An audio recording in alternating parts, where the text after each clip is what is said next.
Well, welcome back to our statewide town hall meeting in the Attorney General's race. We are joined here at Pace University now by a former high-level aide in the Clinton administration who's running for State Attorney General. We welcome Sean Patrick Maloney.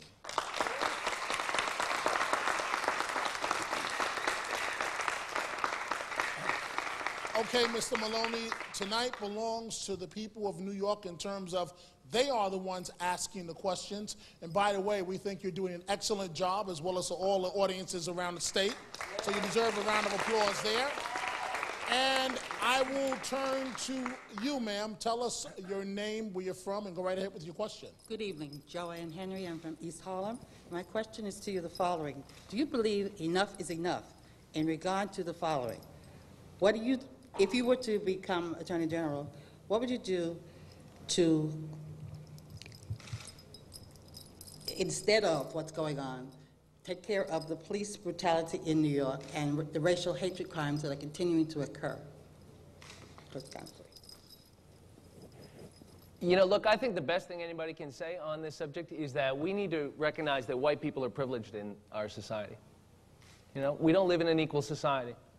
And until we do, everybody who's got any kind of power has got to do what they can to fix it. And the Attorney General can have a big impact on this. I think you got to end racial profiling wherever it shows up. I think it's wrong and we shouldn't do it. And I'm willing to put every tool in my kit at the disposal of making this society more equal. There's a lot of ways that shows up in education and in healthcare. But you know, this office can do things large and small. I always thought it would be neat if the Attorney General investigated the cab companies in this city and found out why it's harder to get a cab in this city when you're black than when you're white. I mean, it's a little thing, right? That's a little thing, but that would make a big difference, wouldn't it? Because everybody I talk to around says, you know, every time I go on the street, I'm reminded that I'm not the same as everybody else. And that's just wrong. So, you know, there's a lot we can do. And I hope you'll give me a chance to do this job, because I want to use the tools in this office to really help people. Thank you. Strong statements, Mr. Maloney. What we're going to do is take some questions now from around the state. So let's go up to Albany and my colleague Brian Taft. Brian? All right, thanks, Dominic. Yeah, some people have been wondering whether or not it was appropriate to ask the question boxers or briefs in this forum. Unfortunately, nobody has done that yet. We don't expect it from our next questioner either. But he does bring an interesting perspective to this, someone from the field of education. Bill, where specifically, what school are you from? Hi, I'm Bill Schwartz from Union College in Schenectady, New York. And my question relates to recruitment. There's a movement not only in New York but across the nation to recruit and retain some of the best minds from this country but also internationally. At the same time, it's harder and harder for higher ed to do that, given some restrictions that have been placed due to the terrorism threats that are before us. How do we reconcile that conflict of wanting to bring in the best minds and keep them in this country versus the threats that are before us? Thank you. Tell me, Bill, do you teach at Union College? I do not, although I should. I don't. Now, I'm an administrator at Union College, so I am very involved in the recruitment effort. So my question is really, we are hamstrung in some cases because of the restrictions and the concerns on a global basis, and they're important. But at the same time, we're trying to reach out and bring these folks in and keep them here. So the conflict is apparent in what we do on a daily basis. And did you see the change before 9/11 and after? How dramatic was it? Well, clearly after 9/11, it was much more significant than it was prior to that event. And again, I understand that. But at the same time, the world is becoming smaller and smaller. And the best minds are not just in this country. And we're trying to be as diverse as possible, not only at Union, but across the country. So that's the penultimate question, is how do we reconcile that conflict? Right. You know, well, I think one of the things is that we live in this time of fear, right? We live in this time of fear, and you know, the other guys in the Republican Party, I think they govern through fear. It's all about fear, right? It's fear of the other, fear of immigration, fear of terrorism, fear of gay people, fear of science. And Democrats have been paralyzed by fear too. You know, we used to have leaders that said the only thing we have to fear is fear itself. Now it's almost all we have is fear itself. And I am sick and tired of Democrats being afraid to say what's in our heart. And one of the things we ought to say, you know, one of the things we ought to say is that, you know, we can be smart and safe at the same time. You know, I flew on an airplane this weekend, and, you know, I lost my toothpaste. Well, I don't know how much safer that made me feel.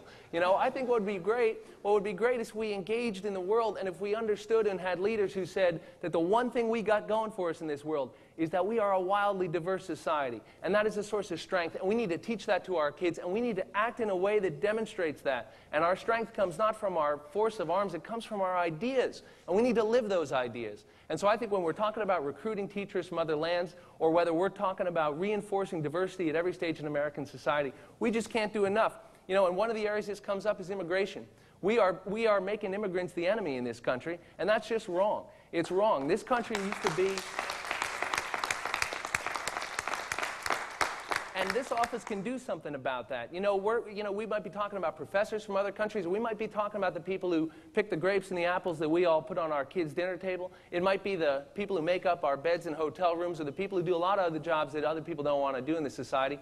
And one of the cruelest things we do is we make them the enemy, right? And what we could do as the Attorney General, what I'd like to do, is attack this ring of predators that prey on these people when they're trying to use the money they make, when they're trying to send it home to their families, when they're trying to enter the economy.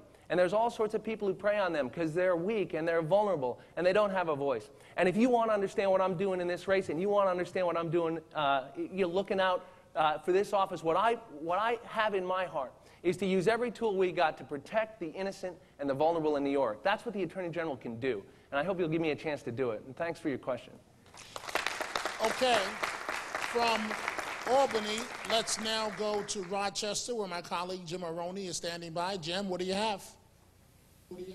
Dominic, our next question for candidate Maloney comes from Rochester City School Commissioner. She is Willa Powell of Rochester. Thank you. Mr. Maloney, Elliot Spitzer has an 8-year tradition of consumer advocacy in the role of Attorney General. What specific consumer interests would you pursue in this role? Yeah, listen, there's a lot, but I'll tell you what, I've spent the last couple of weeks with 100,000 people out in Queens who lost power for 9 days, and one of the best things we could do is sue Con Ed, investigate the Public Service Commission, and find out why in New York City, the capital of the world, we can't keep the lights on. But, you know, I think the depressing truth is we know the reason. We know the reason, and the reason is because we got one regulator in this state looking after everybody who depends on power, and that's the Public Service Commission.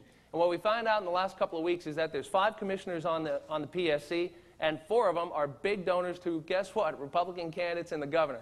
And the governor has received $375,000 in just the last couple of years from Con Ed and other power companies. So is it any wonder that they don't do anything? Is it any wonder that there's no independence or autonomy? You know, we have been talking about reform in this state for years. And one of the things I'm doing in this race is I'm sick of listening to it. I'm tired of just talking. If you want to do something, we can fix it. We can clean it up. We ought to have nonpartisan appointments to these boards. We ought to not appoint people who've made political contributions. And we ought to demand that they're experienced. You know, we know what the problem is in Queens. You know, feeder cables overheat and not knowing when they're going to fail, not having a test for it, not having emergency communication so we know how many people are affected and doing something sooner, and not having enough compensation. So if you're out in Queens or you're up in the Bronx today where we had another power outage, you know, you should know that your government is failing you. And I'd like to do something about it. That's why for a year and a half I've been talking about investigating New York's public authorities. We have the most corrupt, mismanaged, out-of-control public authorities of any state in the country. Look at the MTA. You could spend 4 years investigating the MTA and you wouldn't even scratch the surface. These are the guys who wasted $800 million on a boondoggle downtown called 2 Broadway. And we just had a transit strike less than a year ago over a $20 million pension liability, and they acted like the working people were the problem, when really it's their own incompetence, their own mismanagement, and their own problem. And this office can do something about it. The next Attorney General can do to Albany what Elliott did to Wall Street, and it doesn't take any new authority. The authority's there. It takes imagination, it takes independence, and it takes passion. And I want to do that job, and I need your help. So thanks for the question. Let's now go from Rochester to Syracuse. Bill, you're up. What question do you have? Dominic, we have a member of the Syracuse Common Council, Van Robinson, joining us. Van, what's your question? Good evening, Mr. Maloney. As Attorney General, how aggressive would you be in monitoring and assuring minority business, women, enterprise, participation on state projects as well as public funded projects? Well, look, it's very important, very aggressive, with every tool I have at my disposal. Look, we got to obey the law in this state. One of the biggest things the Republicans do is they just ignore the laws we got on the books. It's bad enough that they're trying to bring us backwards and change the law and let polluters and lobbyists and big moneyed interests write laws. But, they don't even obey the laws we got on the books. So absolutely, you bet. No one's going to fight harder for you on that issue, but there's a lot more we can do. In every area of social and consumer welfare legislation, environmental legislation, we got a gang in Washington and their friends in Albany who want to bring us back, 10, 20, 75 years. And we have a decision to make in this country, whether we are going to stand up and say that we have created the most prosperous economic engine in the world and the most diverse and inclusive society in the world with all of the reforms, with all of the inclusive measures, with the advancement in civil rights, by protecting the earth God gave us and being good stewards of it, by bringing more people in, by fighting for people on the margins. Or we are going to allow them to bring us back through our fear, through our narrow-mindedness, through our self-interest. And that's what's at stake. And I think Democrats got to start speaking about those things. We've lost our ideas. We've lost our soul. And I want to put that back in politics because I believe in the idea of the Democratic Party. I grew up, being sold on it, and guess what? I believed it. I believed in a country that made a founding promise to me that would all be treated equally before the law. And this is one area where you got to make it show up. Because if somebody sees that the government isn't fighting for them, then they just grow cynical and they don't believe it. But we can do these things. And it doesn't take any new authority. It takes believing in ourselves, and it takes the imagination and the passion to do it. And that's what I'm bringing to this race, and I hope you'll give me a chance. Thank you very much, Syracuse. And we have time now. We can try and squeeze in one more question from here at Pace University in New York City. Sir, go right ahead. Tell us your name, where you're from. John Winkleman, Sunnyside, Queens. New York is getting more and more unaffordable. I'm finding my paycheck stretched thinner and thinner. As Attorney General, what can you do with your office to help lessen our tax burdens? Yeah, this is so important. Democrats got to say that our taxes are too high. Democrats got to say that our taxes are too high, and we spend too much money, and we waste too much money. We are driving businesses away. We are driving kids away, and we are killing ourselves. And the reason is not because we are spending too much on people who need help. That is not the reason. The reason is you got too many snouts in the trough up in Albany who are taking more than they should. The reason that...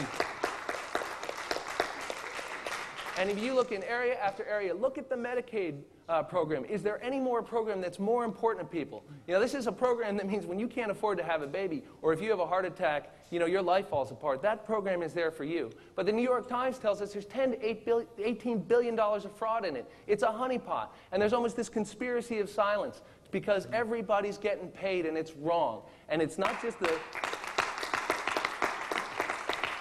And we are putting that Medicaid burden on local communities. And if you want to know why your taxes keep going up and your services keep going down, look no further than the Medicaid budget, because 25% of it gets paid by every county in this state. That's crazy. We got to put it back on Albany. But more than that, we have got to get serious about reducing Medicaid fraud. We have fewer investigators than almost any other state, and yet they pay for themselves. And the federal government, it's like the guys who write your parking tickets, right? The more there are, they pay their own salary. And you can get better enforcement without better cost. And nobody likes getting a parking ticket, but in the Medicaid area, we don't do anything.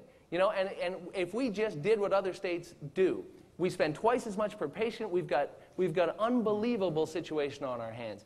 And the Attorney General's office is on the front line of this problem. And there is nothing anybody could do, there's nothing the next Attorney General could do that is more important to lowering people's taxes than lowering the waste and fraud in the Medicaid system. And Democrats have got to lead on these issues. Democrats have got to say, look, we're the guys who want to use government, right? We're the guys who want to use collective action to help people. And so we have the burden of running it better. So let's run it clean. Let's run it open. Let's run it fair. Let's not abuse power. Because guess what, folks? We run around the state and everybody acts like the risk this year to the Democrats is that we're going to lose the election this year. And I suppose that's a risk. I want to win the election, but there's a bigger risk. The bigger risk is that we win this election and don't change anything.